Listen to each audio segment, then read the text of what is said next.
അപ്പൊ നിലവിൽ നമ്മൾ പ്രൊപ്പോസിഷൻസ് ആണ് നോക്കിക്കൊണ്ടിരുന്നത്. രണ്ട് ക്ലാസ്സുകളിലായിട്ട് നമ്മൾ കുറച്ച് പ്രൊപ്പോസിഷൻസ് ഒക്കെ ഓൾറെഡി കവർ ചെയ്തു.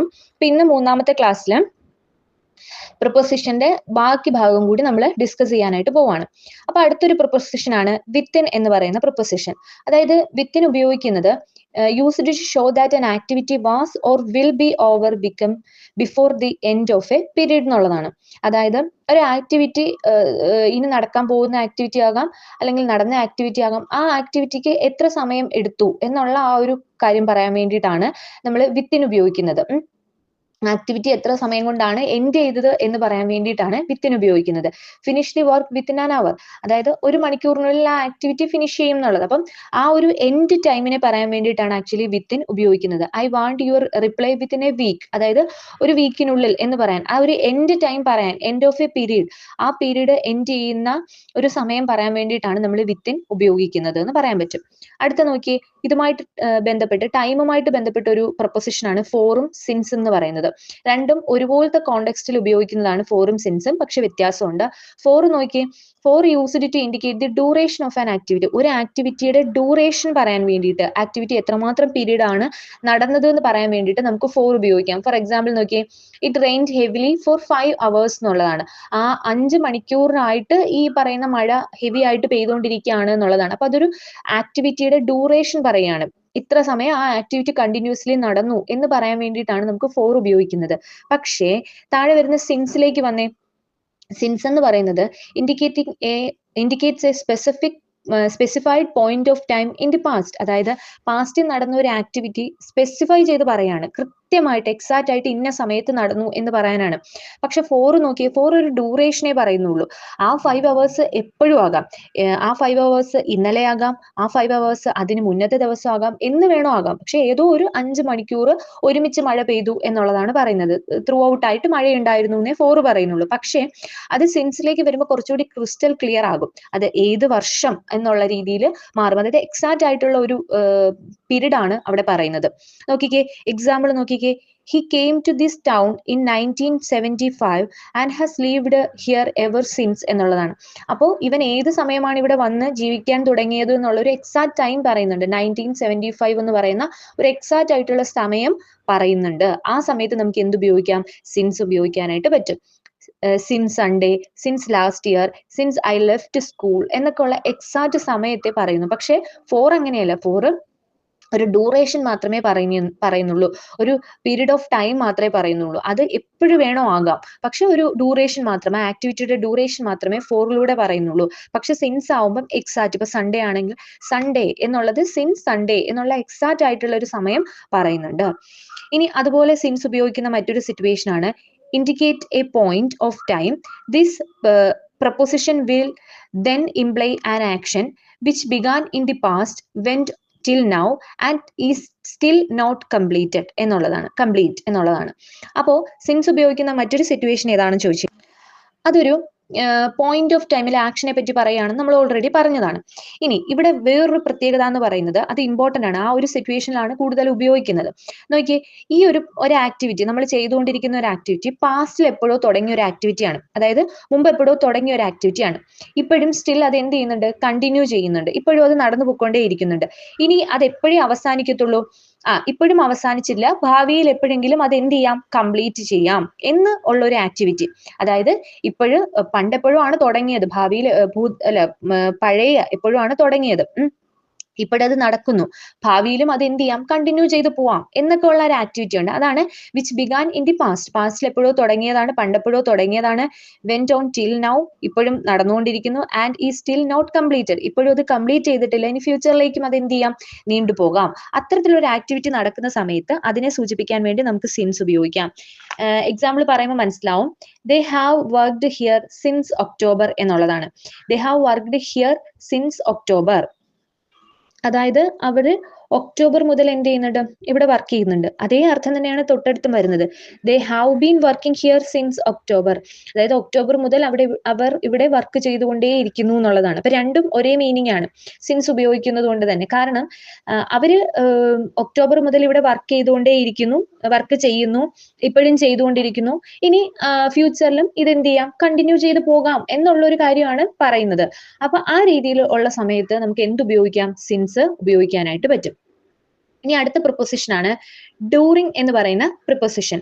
അതായത് indicate a period of time or duration of time. മറ്റതുപോലെയൊക്കെ തന്നെയാണ്.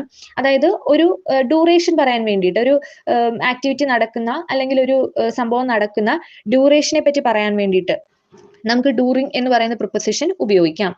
He called during my absent. അതായത് അവൻ എന്റെ ആബ്സെൻസിലാണ് വിളിച്ചത് എന്നുള്ളതാണ്. അപ്പം അതായത് അവിടെ ഒരു പീരീഡ് പറയാണ്, ഒരു സമയം പറയാണ്. She സ്വിംസ് every day during summer എന്നുള്ളതാണ്.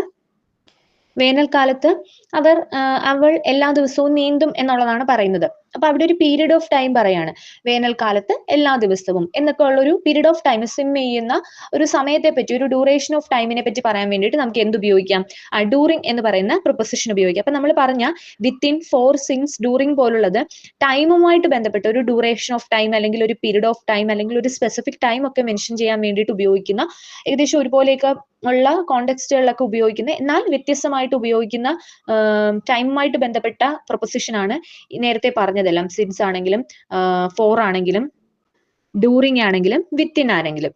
ഇനി നമ്മൾ അടുത്ത ഒരു പ്രൊപ്പോസിഷൻ ആണ് ഫ്രം എന്ന് പറയുന്ന പ്രൊപ്പോസിഷൻ.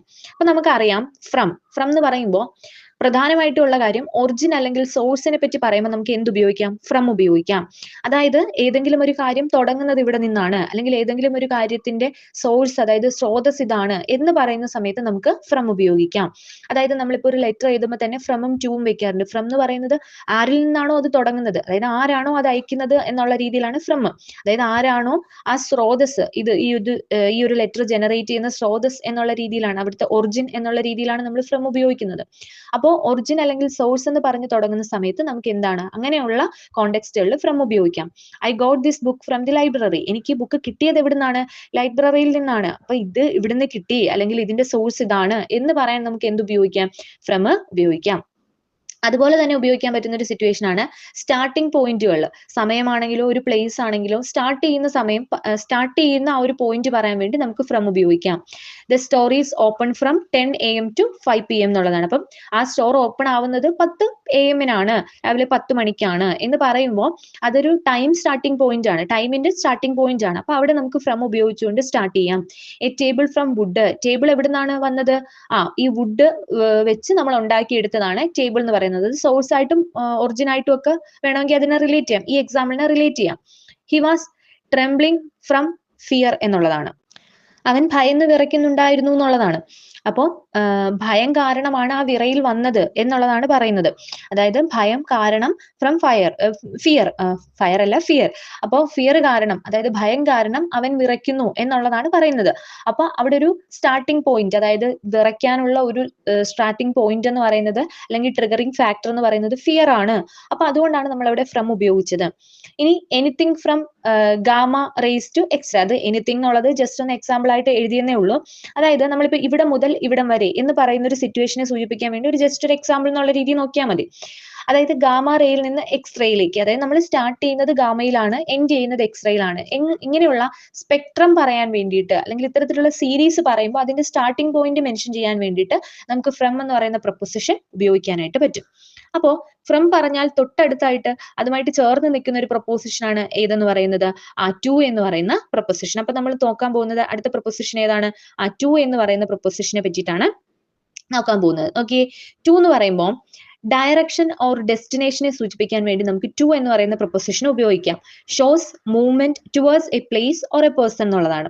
അതായത് നമ്മളൊരു ഡയറക്ഷൻ പറയാൻ വേണ്ടിയിട്ട് ഉപയോഗിക്കുന്നു, അതായത് ഒരാളെ പോയിന്റ് ഔട്ട് ചെയ്യാൻ വേണ്ടിയിട്ട്, അല്ലെങ്കിൽ ഒരു സ്ഥലത്തെ പോയിന്റ് ഔട്ട് ചെയ്യാൻ വേണ്ടിയിട്ട് നമുക്ക് എന്ത് ഉപയോഗിക്കാം, ടു ഉപയോഗിക്കാം. നോക്കിയേ, she walked to the library. അവൾ ലൈബ്രറിയിലേക്ക് നടക്കുന്നു എന്നുള്ളതാണ്. അപ്പൊ അത് പോയിന്റ് ഔട്ട് ചെയ്യുന്നത് എങ്ങോട്ടാണ്, ലൈബ്രറിയിലേക്കാണ് പോയിന്റ് ഔട്ട് ചെയ്യുന്നത്. അപ്പോൾ അത് ഏതിലോട്ടാണ്, ആ ഡയറക്ഷൻ എങ്ങോട്ടാണ്, അല്ലെങ്കിൽ ആ ഡെസ്റ്റിനേഷൻ എങ്ങോട്ടാണ് എന്ന് പോയിന്റ് ഔട്ട് ചെയ്യാൻ വേണ്ടിയിട്ട്, അല്ലെങ്കിൽ ആ മൂവ്മെന്റ് പോയിന്റ് ഔട്ട് ചെയ്യാൻ വേണ്ടിയിട്ട് നമുക്ക് എന്ത് ഉപയോഗിക്കാം, ടു ഉപയോഗിക്കാനായിട്ട് പറ്റും. അടുത്ത നോക്കിയേ, ടൈമുമായിട്ട് ബന്ധപ്പെട്ട് indicate the end point of a period or range എന്നുള്ളതാണ്. അതായത് നേരത്തെ പറഞ്ഞ പോലെ സ്റ്റാർട്ട് ചെയ്യുന്ന സമയത്ത് ഒരു സമയം സ്റ്റാർട്ട് ചെയ്യുന്ന സമയത്ത് നമുക്ക് ഫ്രം യൂസ് ചെയ്യാം, അത് എൻഡ് ചെയ്യുന്ന സമയത്ത് നമുക്ക് എന്ത് ഉപയോഗിക്കാം, ടു യൂസ് ചെയ്യാം. നേരത്തെ നമ്മളൊരു എക്സാമ്പിൾ പറഞ്ഞായിരുന്നു, ഓൾറെഡി നമ്മൾ ഒരു ഷോപ്പ് സ്റ്റാർട്ട് ചെയ്യുന്നത് എത്ര മണിക്കാണ്, സ്റ്റാർട്ട് ചെയ്യുന്നത് 10 AM ടു എൻഡ് 5 PM എന്ന് നമ്മൾ പറഞ്ഞായിരുന്നു. അപ്പൊ അവിടെ സ്റ്റാർട്ടിംഗ് പോയിന്റിനെ റെപ്രസെന്റ് ചെയ്യുന്ന ആ സമയത്ത് റെപ്രസെന്റ് ചെയ്യാൻ ഫ്രമും എൻഡ് ചെയ്ത സമയത്ത് ടൂവും വെച്ചാണ് നമ്മൾ റെപ്രസെന്റ് ചെയ്തത് ടു 5 PM. അപ്പോൾ ഒരു എൻഡ് ടൈമിനെ റെപ്രസെന്റ് ചെയ്യാൻ വേണ്ടിയിട്ട് നമുക്ക് എന്ത് ഉപയോഗിക്കാം, ടു ഉപയോഗിക്കാം. എക്സാമ്പിൾ നോക്കിയേ, ഇറ്റ് ടേക്സ് 5 to 10 minutes, അതായത് 5 മുതൽ 10 മിനിറ്റ്സ് വരെ എടുക്കാം ഈ സമയത്തിന് എന്നുള്ളതാണ്. അപ്പൊ അവിടെ എൻഡ് പോയിന്റ് ആണ് പറയുന്നത്. അപ്പൊ അങ്ങനെ പറയുന്ന എൻഡ് ടൈമിനെ പറയുന്ന സമയത്ത് നമുക്ക് ടു ഉപയോഗിക്കാനായിട്ട് പറ്റും. ഇനി അടുത്തത് റിസീവിങ്, അതായത് shows who something is given to എന്നുള്ളതാണ്. നമുക്ക് ആരെങ്കിലും എന്തെങ്കിലും തരികയാണെങ്കിൽ നമുക്ക് എന്ത് ഉപയോഗിക്കാം, ടു ഉപയോഗിക്കാം. അത് ലെറ്ററിന്റെ കേസാണ്. ഫ്രം എന്ന് പറയുമ്പോൾ ആരാണോ അത് അയക്കുന്നത് അത് ഫ്രമും, ടു എന്ന് പറയുന്നത് ആരാണോ അത് റിസീവ് ചെയ്യുന്നത്. അപ്പൊ ഞാൻ ഒരാളിൽ നിന്ന് ഒരു കാര്യം റിസീവ് ചെയ്തു എന്ന് പറയുമ്പോൾ അവിടെ നമുക്ക് എന്ത് ഉപയോഗിക്കാം, ടു ഉപയോഗിക്കാം. I gave the book to him, അവനിൽ നിന്നാണ് കിട്ടിയത് എന്നുള്ള രീതിയിൽ പറയുമ്പോൾ ആരിൽ നിന്നാണോ കിട്ടിയത് അല്ലെങ്കിൽ ആരിൽ നിന്നാണോ ഞാനത് റിസീവ് ചെയ്തത് എന്ന് പറയുമ്പോൾ ആ വസ്തുവിനെ പറ്റി പറയുമ്പോഴും ഒക്കെ നമുക്ക് എന്ത് ഉപയോഗിക്കാം, ടു ഉപയോഗിക്കാനായിട്ട് പറ്റും. ഇനി അതുപോലെ പ്രധാനപ്പെട്ട ഒരു യൂസ് ആണ് ഇൻഫിനിറ്റീവ് വെർബ്സുകൾക്കിടയിൽ വെർബ്സിന്റെ ഇടയിൽ നമുക്ക് ടു ഉപയോഗിക്കാനായിട്ട് പറ്റും. അപ്പൊ ഇൻഫിനിറ്റീവ് വെർബ് എന്ന് പറയുമ്പോൾ base form of the verb ആണ് ഇൻഫിനിറ്റീവ് വെർബ് എന്ന് പറയുന്നത്. Base form of the verb, അതായത് സിമ്പിൾ ആയിട്ട് നോർമൽ ഫോമിലുള്ള വെർബ് ഉണ്ടല്ലോ, അപ്പൊ അതിനെയാണ് ബേസ് വെർബ് എന്ന് പറയുന്നത്. അത് വെർബൊക്കെ പഠിക്കുന്ന സമയത്ത് നമുക്ക് base verb, V2 form, V3 form, participle form എന്നൊക്കെ പറഞ്ഞ് നമ്മൾ പഠിക്കും. നോക്കിയേ, ഐ വാണ്ട് ടു ലേൺ. അപ്പൊ ലേൺ എന്ന് പറയുന്നത് basic form of the verb ആണ്, അല്ലെങ്കിൽ base form of the verb ആണ്. അതായത് ലേൺഡ് എന്നുള്ളതാണ്. അപ്പൊ ലേൺ എന്ന് പറയുന്ന ബേസ് ഫോം ഓഫ് ദി വെർബിന് മുമ്പ് നമുക്ക് എന്ത് ചേർക്കാം, ടു ചേർക്കാം. ഐ വാണ്ട് ടു ലേൺ, എനിക്ക് പഠിക്കണം എന്നുള്ള രീതിയിൽ പറയാണ്, അതെന്റെ ആവശ്യമാണ് എന്ന് പറയുന്ന സമയത്ത് ലേൺ എന്ന് പറയുന്നത് ബേസിക് ഫോമിൽ യൂസ് ചെയ്യുന്ന വെർബാണ്. അപ്പൊ അതിന് തൊട്ട് മുൻപേ നമുക്ക് എന്ത് ഉപയോഗിക്കാം, ടു ഉപയോഗിക്കാനായിട്ട് പറ്റും. ഇനി അതുപോലെ ടു ഉപയോഗിക്കുന്ന മറ്റൊരു സിറ്റുവേഷൻ എന്ന് പറയുന്നത് പർപ്പസ് അല്ലെങ്കിൽ റീസൺ പറയുന്ന സമയത്ത് നമുക്ക് ടു ഉപയോഗിക്കാം. This tool is used to cut wood എന്നുള്ളതാണ്. അതായത് ആ ടൂളിന്റെ യൂസ് പറയാണ്. എന്തിനാണ്, അത് വുഡ് കട്ട് ചെയ്യാൻ വേണ്ടി, തടി കട്ട് ചെയ്യാനാണ് അതിന്റെ യൂസ് എന്ന് പറയുമ്പോൾ ആ സമയത്ത് നമുക്ക് എന്ത് ഉപയോഗിക്കാം, ടു ഉപയോഗിക്കാം. അതായത് പർപ്പസ് അല്ലെങ്കിൽ റീസൺ പറയുന്ന സമയത്ത് അതിന് തൊട്ട് മുൻപേ ആയിട്ട് നമുക്ക് ടു ഉപയോഗിക്കാനായിട്ട് പറ്റും. ഇനി അതുപോലെ അറ്റാച്ച്മെന്റ് ഓർ റിലേഷൻഷിപ്പ് പറയുന്ന സമയത്ത് നമുക്ക് ടു ഉപയോഗിക്കാം. She is close to her sister, അതായത് അവരുടെ സിസ്റ്ററുമായിട്ട് അവർ ഭയങ്കര ക്ലോസ് ആണ് എന്ന് പറയുന്ന സമയത്ത് ഒരു റിലേഷൻഷിപ്പ് ആണ് അല്ലെങ്കിൽ ഒരു അറ്റാച്ച്മെന്റിന്റെ ഇന്റൻസിറ്റി ആണ് അവിടെ പറയുന്നത്. അപ്പൊ അങ്ങനെ പറയുന്ന സമയത്ത് നമുക്ക് എന്ത് ഉപയോഗിക്കാം, ടു ഉപയോഗിക്കാനായിട്ട് പറ്റും. ഇനി അടുത്തൊരു പ്രൊപ്പോസിഷൻ ആണ് ബൈ എന്ന് പറയുന്ന പ്രൊപ്പോസിഷൻ എന്ന് പറയുന്നത്. അപ്പോൾ ബൈ ഉപയോഗിക്കുന്നത് റൈറ്റിംഗ് പേഴ്സൺ എന്നുള്ളതാണ്. അപ്പോൾ റൈറ്റിംഗ് പേഴ്സൺ എന്ന് പറയുമ്പോൾ വേറെ ഒന്നുമില്ല, ഇപ്പൊ നമ്മൾ എന്തെങ്കിലും ഒരു ബുക്ക് എഴുതിയത് ഇന്ന ആളാണ് എന്ന് പറയുന്ന സമയത്ത് നമുക്ക് ബൈ ഉപയോഗിക്കാം. സാധാരണഗതിയിൽ നമ്മൾ ഓതറിന്റെ പേര് പറയുമ്പോൾ ബൈ, റിട്ടൺ ബൈ എന്നല്ലേ ഉപയോഗിക്കുന്നത്. അപ്പൊ അതിന് വേണ്ടിയിട്ട് ഉപയോഗിക്കാൻ പറ്റുന്നതാണ് ആദ്യം ബൈ എന്ന് പറയുന്നത്. The book was written by Shakespeare എന്നുള്ളതാണ്. അപ്പൊ ഈ ബുക്ക് എഴുതിയത് ഷേക്സ്പിയർ ആണ്, അതായത് എഴുത്തുകാരനെ മെൻഷൻ ചെയ്യാൻ വേണ്ടി നമുക്ക് എന്ത് ഉപയോഗിക്കാം, ബൈ ഉപയോഗിക്കാം. അടുത്ത യൂസ് നോക്കിയേ, to describe how something is done or achieved എന്നുള്ളതാണ്. അതായത് ഒരു കാര്യം നമ്മൾ എങ്ങനെ എന്തെങ്കിലും ഒരു ഹൗ സംതിങ് എന്തെങ്കിലും ഒരെണ്ണം നമ്മൾ എങ്ങനെ അച്ചീവ് ചെയ്തു എന്ന് പറയാൻ വേണ്ടിയിട്ട് നമുക്ക് എന്ത് ഉപയോഗിക്കാം, ബൈ ഉപയോഗിക്കാം. എക്സാമ്പിൾ നോക്കിയേ, you can learn by listening. അതായത് അവൻ പഠിച്ചത് എങ്ങനെയാണ്, ലിസണിങ്ങിലൂടെയാണ്, ശ്രദ്ധിച്ച് കേട്ടുകൊണ്ടിരുന്നത് കൊണ്ടാണ് അവൻ അത് പഠിച്ചത്. അപ്പോ ഇന്നത് കിട്ടിയത് ഇന്ന രീതിയിലാണ്, അവൻ ലേൺ ചെയ്തത് അതൊരു അച്ചീവ്മെന്റ് ആണ്, അത് കിട്ടിയത് വേറെ ഒരു പ്രോസസ്സ് വഴിയാണ്, അതായത് ലിസണിങ് എന്ന് പറയുന്ന ഒരു സംതിങ് എന്തോ ഒരു പ്രോസസ്സ് വഴിയാണ് കിട്ടിയത്. അപ്പൊ അങ്ങനെ പറയുന്ന സമയത്ത് നമുക്ക് ബൈ ഉപയോഗിക്കാം. She paid by credit card, അവൻ പേ ചെയ്തത് ഏതിലൂടെയാണ്, ക്രെഡിറ്റ് കാർഡിലൂടെയാണ്. അപ്പം അവൻ അച്ചീവ് ചെയ്തത് അല്ലെങ്കിൽ അവൻ ആവശ്യം പൂർത്തീകരിച്ചത് എന്തിലൂടെയാണ്, ക്രെഡിറ്റ് കാർഡിലൂടെയാണ്. അപ്പൊ അങ്ങനെയുള്ള കാര്യങ്ങൾ പറയുമ്പോൾ നമുക്ക് എന്ത് ഉപയോഗിക്കാം, ബൈ ഉപയോഗിക്കാനായിട്ട് പറ്റും. അടുത്തത് മീൻസ് ഓഫ് ട്രാൻസ്പോർട്ട് ഓർ കമ്മ്യൂണിക്കേഷനെ പറ്റി പറയുമ്പോൾ നമുക്ക് ബൈ ഉപയോഗിക്കാം. അത് ഇമ്പോർട്ടന്റ് ആയിട്ടുള്ള ഒരു യൂസ് ആണ്. We travelled by car, send it by email എന്നൊക്കെ ഉള്ള സമയത്ത്, അതായത് നമ്മൾ വി ട്രാവൽഡ് ബൈ കാറിലാണ് സഞ്ചരിച്ചത് എന്ന് പറയുമ്പോൾ പിന്നെ അതുപോലെ തന്നെ സെൻഡ് ഇറ്റ് ബൈ ഇമെയിൽ, അതായത് ഇമെയിൽ ത്രൂ അത് സെൻഡ് ചെയ്യൂ, അതായത് ഇമെയിൽ വഴി അത് അയക്കൂ എന്നൊക്കെ പറയുന്ന സമയത്ത്, അതായത് ഒരു കമ്മ്യൂണിക്കേഷൻ ഇന്നത് വഴി കമ്മ്യൂണിക്കേറ്റ് ചെയ്യൂ എന്ന് പറയുമ്പോൾ, അല്ലെങ്കിൽ ഇന്നതിലൂടെ ട്രാൻസ്പോർട്ട് ചെയ്യൂ, ട്രാവൽ ചെയ്യൂ എന്നൊക്കെ പറയുന്ന സമയത്ത് അതിനെ സൂചിപ്പിക്കാൻ വേണ്ടി നമുക്ക് ബൈ ഉപയോഗിക്കാനായിട്ട് പറ്റും. അത് വളരെ ഇമ്പോർട്ടന്റ് ആയിട്ടുള്ള ഒരു യൂസ് ആണ്. ഇനി അടുത്തൊരു പ്രൊപ്പോസിഷൻ ആണ് വിത്ത് എന്ന് പറയുന്ന പ്രൊപ്പോസിഷൻ. വിത്ത് എന്ന് പറയുന്ന പ്രൊപ്പോസിഷൻ നോക്കി, അക്കംപനീഡ് എന്ന് പറയുമ്പോൾ നമുക്ക് വിത്ത് ഉപയോഗിക്കാം. അതായത് അക്കംപനീഡ് എന്ന് പറയുമ്പോൾ നമ്മൾ അനുഗമിക്കുകയാണ്, ഒരാളോട് ചേർന്ന് സഞ്ചരിക്കുകയാണ്. അതായത് she went with Har friends, അതായത് അവൾ അവളുടെ ഫ്രണ്ട്സിനോടൊപ്പം പോയി എന്നുള്ളതാണ്. അപ്പോൾ അങ്ങനെ വരുന്ന സമയത്ത് ഒരാളെ അക്കംപനീഡ് ചെയ്തു, ഒരാളോട് ചേർന്ന് പോയി എന്നുള്ളതാണ്. അതായത് അനുഗമിച്ചു എന്നൊക്കെ പറയത്തില്ലേ, അങ്ങനെ പറയുന്ന സമയത്ത് ഞാൻ അയാളോടൊപ്പം എന്നുള്ള, ഒപ്പം കൂടെ എന്നൊക്കെ നമ്മൾ പറയത്തില്ലേ. അപ്പൊ അങ്ങനെ പറയുന്ന സമയത്ത് നമുക്ക് എന്ത് ഉപയോഗിക്കാം? വിത്ത് ഉപയോഗിക്കാം. ഇനി അതുപോലെ തന്നെ കോസ് ഓർ റീസൺ പറയാൻ വേണ്ടിയിട്ട്, ഒരു കാര്യം നടന്നത് ഇന്നത് കൊണ്ടാണ് എന്ന് ഉപയോഗിക്കാൻ വേണ്ടിയിട്ട് നമുക്ക് വിത്ത് ഉപയോഗിക്കാനായിട്ട് പറ്റും. ഷീ ട്രംബിൾഡ് വിത്ത് ഫിയർ എന്നുള്ളത് പറയാം. അപ്പൊ ഇതിനർത്ഥം അവൾ ഭയന്ന് വിറച്ചു എന്ന് പറയാണ്. അപ്പം ഭയത്തോടൊപ്പം തന്നെ വിറയിലും വന്നു, കൂടെ വന്നതാണ്. അപ്പൊ ഭയന്ന് വിറച്ചു എന്ന് പറയാണ്. ഇതേ ഒരു എക്സാമ്പിൾ നമ്മൾ നേരത്തെ പറഞ്ഞു, ഷി വാസ് ട്രംബിൾഡ് ഫ്രം ഫിയർ എന്ന് പറഞ്ഞു. അതായത് ഫിയർ വന്നത്, ഫിയർ കാരണം എന്ത് വന്നു? വിറയിൽ വന്നു. അപ്പൊ അങ്ങനെ ഉപയോഗിക്കുന്നതെന്ന് പറഞ്ഞാൽ അവിടെ എക്സാക്ട് കാരണം പറയുകയാണ്. അതായത് ഫിയർ കൊണ്ടാണ് അവൻ വിറച്ചത് എന്നുള്ള ഒരു കാരണം ബോധിപ്പിക്കുകയാണ്. ഇതുപോലെ തന്നെ ഉപയോഗിക്കാൻ പറ്റുന്നതാണ് വിത്ത്. പക്ഷെ വിത്ത് പറയുന്നത് ഷീ ട്രംബിൾഡ് വിത്ത് ഫിയർ, അതായത് ഫിയറിനോടൊപ്പം വിറയിലും വന്നു, അതായത് ഭയന്ന് വിറച്ചു. അതൊരു ഒറ്റ സ്റ്റേറ്റ്മെന്റ് ആയിട്ട് നോർമലി പറയുമ്പോൾ നമ്മൾ വിത്തിൻ ഉപയോഗിക്കാനായിട്ട് പറ്റും. ഓക്കെ, അടുത്തത് എഗ്രിമെന്റ് ഓർ ഫീലിംഗ് പറയാൻ വേണ്ടിയിട്ട് നമുക്ക് വിത്ത് ഉപയോഗിക്കാം. അതായത് ഇപ്പൊ ഇപ്പം സാധാരണഗതിയിൽ ഉപയോഗിക്കുന്ന എഗ്രി, അതുപോലെ തന്നെ ഡിസഗ്രി, ആംഗ്രി, ഡിസപ്പോയിന്റ്മെന്റ് തുടങ്ങിയ വേർഡ്സുകൾക്ക് മുൻപേ നമുക്ക് വേർഡ്സുകൾക്ക് ശേഷം നമുക്ക് എന്ത് ഉപയോഗിക്കാം? വിത്ത് ഉപയോഗിക്കാം. അതായത് എഗ്രി വിത്ത്, അതുപോലെ disagree with, angry with, disappointment with. അതായത് ഈ പറയുന്ന എഗ്രി, ഡിസഗ്രി പോലുള്ളത് ചില എഗ്രിമെന്റ് സ്റ്റേറ്റ്മെന്റ്സുകളാണ്, വേർഡ്സുകളാണ്. അതുപോലെ ഫീലിംഗ്സുമായിട്ട് ബന്ധപ്പെട്ട് വരുന്നതാണ് ആംഗ്രി, ഡിസപ്പോയിന്റ്മെന്റ് എന്നൊക്കെ പറയുന്നത് നമ്മുടെ ഫീലിംഗ്സുമായിട്ട് ബന്ധപ്പെട്ട് വരുന്നതാണ്. അപ്പൊ അങ്ങനെയൊക്കെ വരുന്ന സ്ഥലത്ത് കണ്ടിന്യൂസ് ആയിട്ട് നമ്മൾ വിത്ത് സാധാരണ ഉപയോഗിച്ച് കണ്ടിട്ടുണ്ട്. I don't agree with that, നമ്മൾ എന്താണ് ഡെയിലി ലൈഫിൽ യൂസ് ചെയ്യുന്ന ഒരു വേർഡാണ്. I am angry with you എന്നൊക്കെ പറയുന്ന വേർഡ്സുകൾ, സെന്റൻസുകൾ. അപ്പൊ ഇവിടെയൊക്കെ ആംഗ്രി വിത്ത്, എഗ്രി വിത്ത്, ഇതൊക്കെ നാച്ചുറലി നമ്മൾ വിത്തുമായിട്ട് ചേർന്ന് വരുന്ന വേർഡ്സുകളാണെന്ന് പറയാൻ പറ്റും. ആ എക്സാമ്പിൾസ് ഒന്ന് ഓർത്തു വെച്ചിരിക്കുക. ഇനി അതുപോലെ തന്നെ അടുത്തൊരു പ്രൊപ്പോസിഷൻ ആണ് ഇൻടു എന്ന് പറയുന്ന പ്രൊപ്പോസിഷൻ എന്ന് പറയുന്നത്. അപ്പൊ ഇൻടു യൂസ് ചെയ്യുന്നത് ഇതുപോലെ തന്നെ മൂവ്മെന്റ് ഓർ ഡയറക്ഷൻസ് ഒക്കെ പറയാൻ വേണ്ടിയിട്ട് നമുക്ക് ഇൻടു ഉപയോഗിക്കാം. She jumped into the pool, പൂളിലേക്ക് ചാടി എന്നുള്ളതാണ്. അപ്പം എക്സാക്ട് ആയിട്ട് പറയുന്നുണ്ട് she jumped into the pool, പൂളിലേക്ക് ചാടി, ലേക്ക് എന്നൊക്കെ പറയുന്ന സമയത്ത്. അതുപോലെ തന്നെ ഇൻട്രസ്റ്റ് പറയാൻ വേണ്ടിയിട്ട് he's really into video games, അതായത് അവൻ വീഡിയോ ഗെയിംസിലാണ് എന്നുള്ളത്, അവന്റെ ഇൻട്രസ്റ്റ് വീഡിയോ ഗെയിംസിലാണ്, അവൻ എപ്പോഴും വീഡിയോ ഗെയിംസിലാണ് എന്നൊക്കെ പറയാൻ വേണ്ടിയിട്ട് നമുക്ക് എന്ത് ചെയ്യാം? ഇൻടു ഉപയോഗിക്കാനായിട്ട് പറ്റും. ഇനി അടുത്ത ഒന്നാണ് ബിറ്റ്വീൻ എന്ന് പറയുന്നത്. അത് ഇമ്പോർട്ടന്റ് ആയിട്ടുള്ള ഒരു ഒന്നാണ് ബിറ്റ്വീൻ എന്ന് പറയുന്നത്. ബിറ്റ്വീൻ എന്ന് പറഞ്ഞാൽ മലയാളം അർത്ഥം എന്താണ്? ഇടയിൽ എന്നാണ് അർത്ഥം. നോക്കി, when we refer to two things or person, അതായത് രണ്ട് വ്യക്തികളെയോ അല്ലെങ്കിൽ രണ്ട് വസ്തുക്കളുടെയോ ഇടയിൽ എന്ന് പറയാൻ വേണ്ടിയിട്ട് നമുക്ക് എന്ത് ഉപയോഗിക്കാം? ബിറ്റ്വീൻ ഉപയോഗിക്കാം. അപ്പൊ കൃത്യമായിട്ട് ശ്രദ്ധിച്ചിരിക്കുക, രണ്ട് വസ്തുക്കൾ അല്ലെങ്കിൽ രണ്ട് വ്യക്തികൾ. അപ്പൊ രണ്ട് വസ്തുക്കളുടെയോ അല്ലെങ്കിൽ രണ്ട് വ്യക്തികളുടെയോ ഇടയിൽ എന്ന് പറയാൻ വേണ്ടി നമുക്ക് എന്ത് ഉപയോഗിക്കാം? ബിറ്റ്വീൻ ഉപയോഗിക്കാം. നോക്കിയേ, Balu sits between Shyam and Manu എന്നുള്ളതാണ്. ശ്യാമിന്റെയും മനുവിന്റെയും ഇടയ്ക്കാണ് ബാലു ഇരിക്കുന്നത് എന്നുള്ളതാണ്. അപ്പൊ രണ്ട് വ്യക്തികൾ, അവയ്ക്കിടയിൽ വേറൊരാൾ ഇരിക്കുന്നു എന്നൊക്കെ പറയാൻ വേണ്ടിയിട്ട്. അപ്പം രണ്ട് പേഴ്സൺസ് അല്ലെങ്കിൽ രണ്ട് തിങ്സിനിടയിൽ എന്ന് പറയാൻ വേണ്ടി നമുക്ക് ബിറ്റ്വീൻ ഉപയോഗിക്കാം.